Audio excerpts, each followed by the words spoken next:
स्वागत कर रही हूँ मैं आपका तेहरान से। जी हाँ, ईरान की राजधानी तेहरान से। यहाँ पर पूरा जो एक देश है, एक राष्ट्र है, वो पूरे तरीके से शोक में डूबा हुआ है।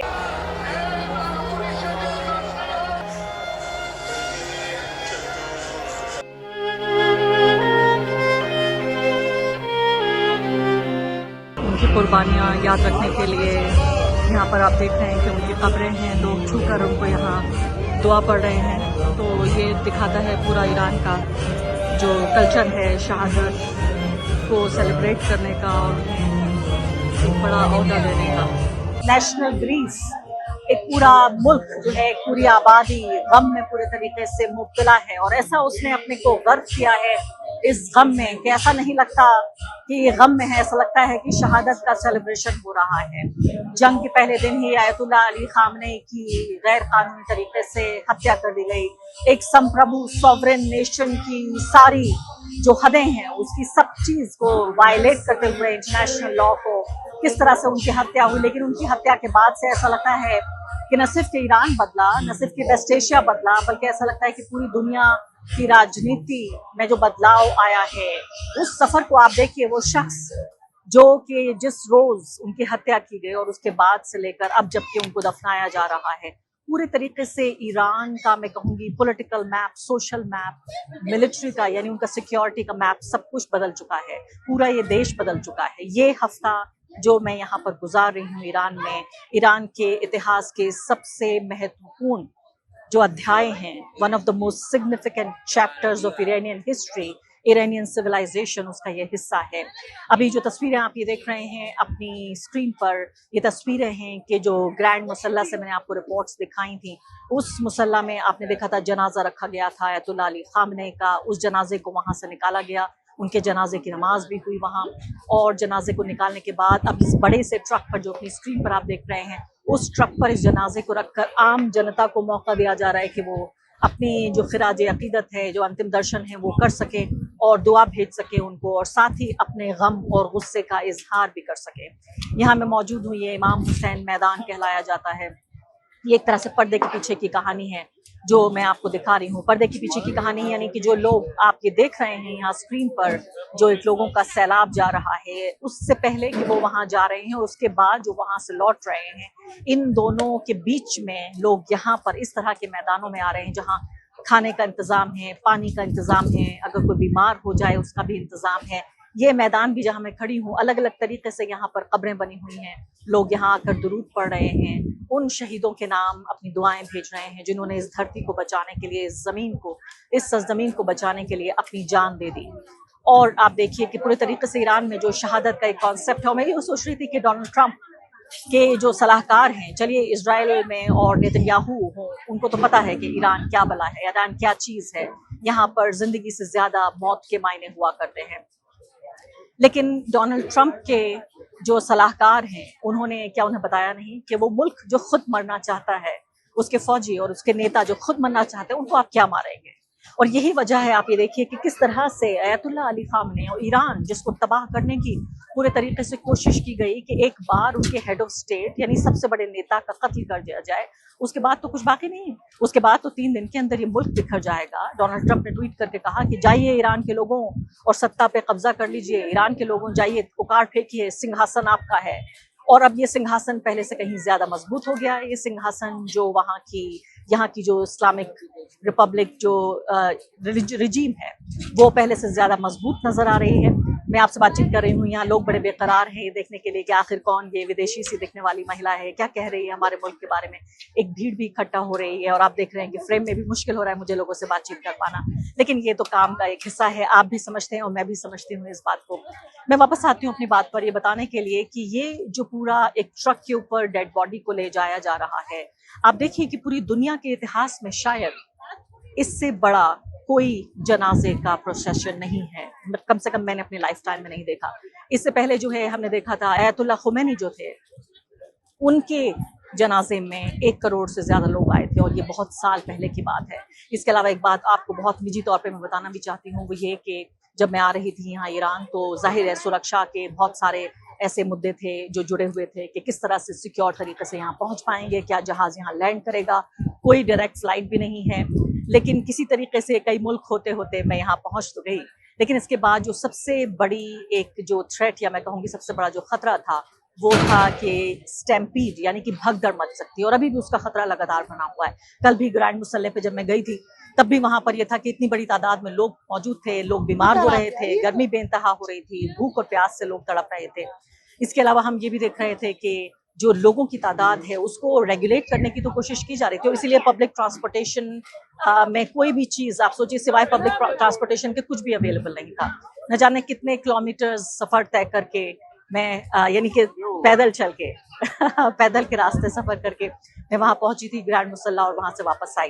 तो ये खतरा लगातार बना हुआ है। इससे पहले 2 बड़े जो मैंने कहा कि प्रोसेशंस हुए हैं, अयतुल्ला जो खुमैनी हैं उनका, और साथ साथ जो इससे पहले एक और भी जो साहब थे जो प्रेसिडेंट थे उनके दोनों के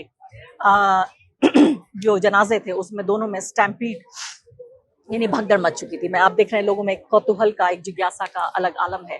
तो अब सीधे तौर पर ये जो है उनके लास्ट राइट्स के लिए रखा जा रहा है। इस जनाजे को पहले रखा गया एक खास जगह पर, उसके बाद अब लोगों के घर, दुकान, मोहल्लों, गलियों से बाकायदा एक रूट बनाया गया है जिसके जरिए, इस रूट के जरिए तमाम जहां जहां से जा रहा है लोगों का सैलाब उनके साथ गुजर रहा है, और वो सैलाब बहुत गम में है, गुस्से में है। हर आदमी को बदला चाहिए। एक और बात मुझे यहाँ पता चली वो ये कि ऐसा नहीं है कि ईरान में 100% ऐसे लोग हैं जो ये चाहते हैं कि डील होनी चाहिए, पीस डील होनी चाहिए और जंग रुकनी चाहिए। एक तबका ऐसा भी है जो इस बात से बहुत खफा है कि पीस की कोशिश क्यों की जा रही है। वो कहते हैं हमें बदला चाहिए, हमें अपने रहबर, हमें अपने सुप्रीम लीडर, हमें हमारे जो राष्ट्रीय अध्यक्ष हैं उनकी मौत का बदला चाहिए। इससे कम पर बात नहीं होगी। आप क्यों हथियार डाल रहे हैं, आप क्यों ये पीस डील कर रहे हैं। इसके अलावा एक तबका और भी है, तो यानी ज्यादातर लोग, यहाँ बड़ी तादाद ऐसे लोगों की मानी जाती है जो इस्लामिक रिवॉल्यूशन के तरफदार हैं। और आप जानते हैं 1989 से लेकर अब तक 1989 में यहाँ इस्लामिक रिवॉल्यूशन हुआ, उसके बाद पूरे तरीके से जो इस्लाम के फंडामेंटल्स हैं या जो इस्लामिक रिवॉल्यूशन से जुड़े हुए लोग समझते हैं कि वो फंडामेंटल्स हैं, उनके जरिए इस स्टेट को रूल करते हैं और इसको इस्लामिक रिपब्लिक कहा जाता है। लेकिन एक तबका ऐसा भी है लोगों का जो इस्लामिक रूल के खिलाफ है या जो इस्लामिक रिवॉल्यूशन है उसके खिलाफ है। उनको शाह का मानने वाला माना जाता है। वो अपने आप में ज्यादा लिबरल या शाह की तरफदारी करते हुए लोग अपने आप में माने जाते हैं। अब यहाँ पर सवाल ये पैदा हो रहा है कि उन लोगों के लिए मैं सोच रही थी कि शायद ये वक्त बहुत अच्छा नहीं है, क्योंकि पूरा माहौल देखिए आप, तो एक राष्ट्रीय शोक का माहौल है। इसका मतलब कि पूरी जो 9 करोड़ की आबादी है वो पूरी 9 करोड़ आबादी को एक रंग में, एक आवाज में, एक जज्बात में ही रंगना होगा। और उसके अलावा मैं सोच रही हूँ कि काफी कॉर्नर्ड महसूस कर रहे होंगे। ऐसा नहीं है, लोग भी आसपास में देख रहे हैं जो काले कपड़े नहीं पहने हुए हैं, जिन्होंने चेहरे पे मेकअप लगाया हुआ है, जो सामान्य जिंदगी जी रहे हैं। बहुत सारी औरतें दिख जाती हैं जिन्होंने हेड स्कार्फ नहीं पहना हुआ है, और लगता है कि वो लोग शायद लिबरल ख्याल के हैं। ऐसा मैंने कोई इंटरव्यू नहीं किया, लेकिन माना जाता है कि शायद वो लिबरल ख्याल के लोग हैं। तो उनके लिए कोई ऐसी बात नहीं है कि वो वजूद में नहीं रह सकते, लेकिन एक तरह से एक अकेलेपन का, एक आइसोलेशन का लम्हा जरूर होगा, क्योंकि वो अयतुल्ला अली खामनेई जो कि 1989 से लेकर अब तक 30 साल से ज्यादा, जब तक उनकी हत्या की गई तब तक वो सत्ता में रहे, तब तक वो इस राष्ट्रीय अध्यक्ष रहे, और वो तमाम लोग उनके खिलाफ थे। तो वो लोग जुलूस में शामिल नहीं हैं, और उनमें से कई लोगों ने उनकी हत्या पर खुशी भी मनाई। लेकिन इसके अलावा ज्यादातर पूरा मुल्क जो है वो एक आवाज, एक अंदाज, एक रंग, एक तरह की भावना, एक जज्बात में रंगा हुआ नजर आ रहा है। अगले कुछ मिनटों में आप देखेंगे रिपोर्ट्स मेरी, जहां से मैं कोशिश करूंगी आपको बड़ी तस्वीर दिखाऊं, लेकिन एक माइक्रो पिक्चर यानी कि तस्वीर के पीछे की तस्वीर भी आपको दिखाने की पूरे तरीके से मैं कोशिश करूंगी।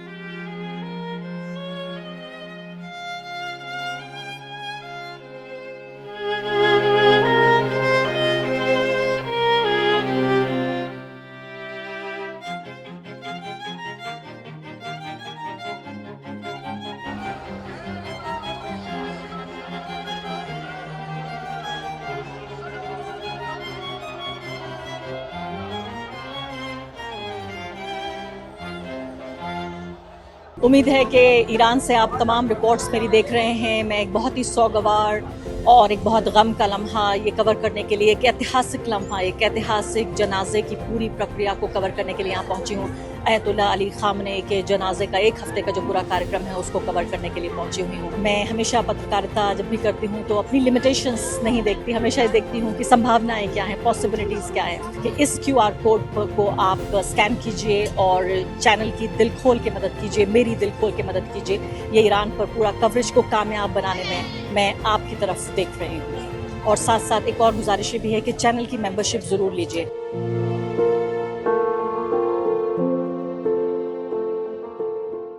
अभी यहाँ के एक लोकल टेलीविज़न चैनल ने मुझसे सवाल पूछा कि अगर रास्ते खुले होते और आना आसान होता और अगर ख़तरा नहीं होता तो ये बताइए कितने लाख हिंदुस्तानी अयतुल्ला अली खामनेई के जनाजे में आते।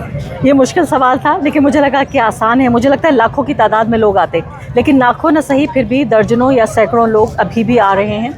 और लगातार ये 7 दिन का जो पूरा कार्यक्रम है, इस फ्यूनरल का, इस ये जो आखिरी विदाई, आखिरी सलाम लोग करने आ रहे हैं, उन्हीं में से 2 लोग मुझे यहाँ पर मिल गए। यहाँ आज़ादी स्क्वायर पे मैं रिपोर्टिंग कर रही थी और बॉम्बे के 2 लोग यहाँ पर जुड़ गए हमारे साथ। ये ऑर्थोपेडिक सर्जन है और आप बिजनेसमैन हैं। क्या नाम है आपका? मेरा नाम डॉक्टर तौफीक पंजवानी है, मैं अहमदाबाद से ऑर्थोपेडिक सर्जन। और आपका क्या नाम है? मेरा नाम अब्बास आदिल है, मैं मुंबई से हूँ।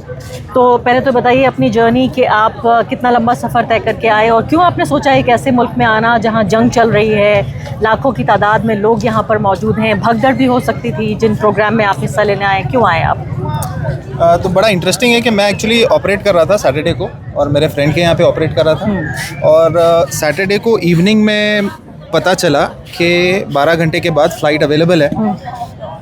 मेरी दिल से ये तमन्ना थी कि मैं अयतुल्ला खामनेई शहीद रहबर के जनाजे में शिरकत करूं। वो टाइम पे फ़्लाइट्स अवेलेबल नहीं थी, तो मुझे सैटरडे को पता चला। तो जब ये पता चला और जब मैंने ऑपरेट करने, जब मैं सर्जरी के बाद मुझे पता चला, तो मैं डिस्कस कर रहा था, तो मैंने फ्रेंड से बोला कि मैं जा रहा हूँ ईरान। तो सबसे पहले बहुत डर गया। उसने बोला कि पिछली बार यहाँ पर एक प्रोसेशन हुआ था, उसके अंदर काफ़ी लोग मर गए थे, वहाँ पर बॉम्बिंग हुई थी। इस बार भी ख़तरा है कि शायद बॉम्बिंग होगी। तो मैंने ये बोला कि देखो, मतलब मेरा ये पर्सनल ओपिनियन है कि अयतुल्ला Khamenei is the symbol of courage and sacrifice. जहाँ कहीं भी दुनिया में जुल्म हो रहा है, जहाँ कहीं भी लोगों को दबाया जा रहा है, अयतुल्ला खामनेई इज़ अ सिंबल कि इन लोगों के साथ खड़ा रहना चाहिए। और जब इनके जनाजा है, इनका जब तशय्युह जनाजा है, तो मुझे ऐसा लगा मेरा ये रिस्पॉन्सिबिलिटी है कि मैं यहाँ पर पार्टिसिपेट करूँ और मैं अपना प्रेजेंस यहाँ पर दिखाऊँ। बहुत बड़ी बात है। आपके क्या ख्यालात थे आने से पहले और आपकी कहानी क्या है? जैसे कि मुझे तो संडे पता चला मॉर्निंग में 12 बजे के फ़्लाइट्स अवेलेबल है, और जैसे कि मेरा भाई हमारे घर पे ही आए थे और उनके साथ में ही फिर मेरा भी आना ही हुआ है। ऐसा था जैसे कि जब मेरे दोस्त तो कहाँ पहले सुन्नत दोस्त थे मेरे मुंबई के अंदर काफ़ी ज़्यादा, तो इतने वो हो गए, एक्साइट हो गए कि आप ईरान चले गए। और इतने लोग ने ऐसा कहा कि हमारे लिए भी दुआ करना, यहाँ पर आए हो तो दे आर सो, लोग दिल से ये मोहब्बत कर रहे हैं यहाँ पे, यहाँ के लोगों से, रहबर से, इमाम खामनेई से। लग रहा है कि आप तो कहानी बताते ही इमोशनल हो गए आप। तो कल आप ग्रैंड मुसल्ला पे गए थे? नहीं, हम सुबह में आए हैं। आप सुबह में आए, तो अब क्या इरादा है आपका करने का? अब हम इंशाल्लाह कल कुंभ और फिर उसके बाद में हम मशहद में जाएंगे तदफीन के लिए। आप जाएंगे वहाँ? जी जी। आपको अंदाज़ा है कि ख़तरा भी हो सकता है, क्योंकि सबसे ज़्यादा जिसे कहते हैं एक अल्टीमेट सेरेमनी तो वहीं पर होनी है और पूरी दुनिया के ये कहा जा रहा है कि कई करोड़ लोग उस शहर में एक साथ मौजूद होंगे। कुछ सोचा है आपने? जैसे कि आप देख रहे हो ये लोगों का जज्बा, इनको देखकर तो मुझे एकदम ऐसा खुश हो रहा हूँ कि पता नहीं कि क्या है ये। इनको देखकर ही खुद ब खुद हिम्मत और जज्बा पैदा हो रहा है इन लोगों को देखकर। बेशक बहुत अच्छा। ईरानियों को देखकर क्यों आए हैं ये ईरानी भी? आपको लगता है क्या वजह? ये तो इनके नेता थे, यहीं पर रहते हैं, तो ये क्यों आ रहे हैं यहाँ पर? This is not only leader, ये इन सब के एक बाप जैसे थे। आज सब जितने भी ईरानी हैं, इन सबके आंखों में आंसू है, सबके आंखों में आंसू है। तो आप ये बताइए कि जंग के दौरान आप फॉलो कर रहे थे वॉर को? जी। तो जिस दिन इनका कत्ल हुआ उस दिन आपके क्या ख्यालात थे? हम गमगीन थे। आप बताएं। अयतुल्ला खामनेई एक ऐसी शख्सियत है कि जो पहले से हक के साथ रही है, राइटियसनेस के साथ रही है। जहाँ कहीं भी गलत हो रहा है पूरी दुनिया में, irrespective of religion, irrespective of caste, creed, colour, जहाँ कहीं भी कोई भी चीज़ गलत हो रही थी तो अयतुल्ला Khamenei was the first one two make a statement and do something about it. And जब ये हमको खबर मिली थी ये अनफॉर्चुनेट डे पर कि ये अटैक हुआ है, तो ऑफ कोर्स हम लोगों के दिल काफ़ी गमगीन थे. हमारे आसपास हमारी family of course they were really हमारे we very very sad about it. और उसके बाद लेकिन जो हमने देखा कि उसके बाद जो ईरानी पब्लिक ने और ईरानी मिलिट्री ने और जो ईरानी एस्टेब्लिशमेंट है, जो गवर्नमेंट है, जो रहबर के शहीद होने के बाद जो उन्होंने रेजिस्टेंस दिखाया है और उसी पाथ को फॉलो किया जो आयतुल्ला खामनाई ने बताया है, और उसी का नतीजा आप देख रहे हो कि पूरी दुनिया में ये बड़ा क्लियर हो गया है कि Iran has won the war and America and Israel have lost the war. So ये जो फीलिंग है कि अगर आप जालिम जो जुल्म करता है उसके ख़िलाफ़ आप खड़े होंगे तो होपफुली इंशाल्लाह गॉड विलिंग सक्सेस भी आपकी रहेगी, और आपको खाली खड़े रहना है और बाकी ऊपर वाला अपना काम करेगा. पहली बार आप ईरान आए? शायद तीसरी बार आ रहा हूँ मैं. अच्छा. लेकिन आई थिंक पिछले 8 साल में it's my first visit in the last 8 years.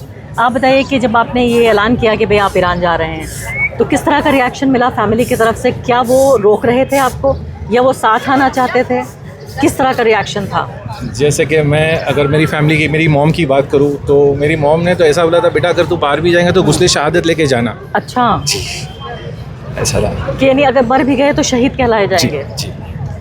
और यही जज्बा आई थिंक जब आप यहाँ पर देख रहे हैं, मुझे एग्जैक्ट फिगर्स तो नहीं पता, लेकिन by rough estimates at least 5 million people were on the streets today. ठीक है, जब 50 लाख लोग अगर स्ट्रीट पर है, शायद उससे भी ज़्यादा हो, और ये बहुत नोन, ये पता है कि अगर अटैक होना है या कुछ बॉम्बिंग होना है या फिर कोई स्टैम्पीड होना है तो ये हो सकता है. लेकिन फिर भी अगर इतने सारे लोग छोटे छोटे बच्चों के साथ, अपने बूढ़े पेरेंट्स के साथ अगर इधर आ रहे हैं और अपना जो नजराना है वो पेश कर रहे हैं, so I think it speaks a lot about the spirit of the people of Iran, and this spirit actually is rubbing across the world. ये सिर्फ ईरान तक महदूद नहीं है, ये सारी दुनिया के अंदर ऐसी स्पिरिट है कि आपको हक के साथ मैं रहना. आपसे पूछना चाहती हूँ कि जो सवाल मुझसे पूछा यहाँ एक लोकल टेलीविज़न चैनल ने कि अगर हिंदुस्तान में रास्ते खुले होते और बहुत आसान होता, वीज़ा, पासपोर्ट, इस सब का प्रोसेस, कितने लोग आते हैं हिंदुस्तान से यहाँ?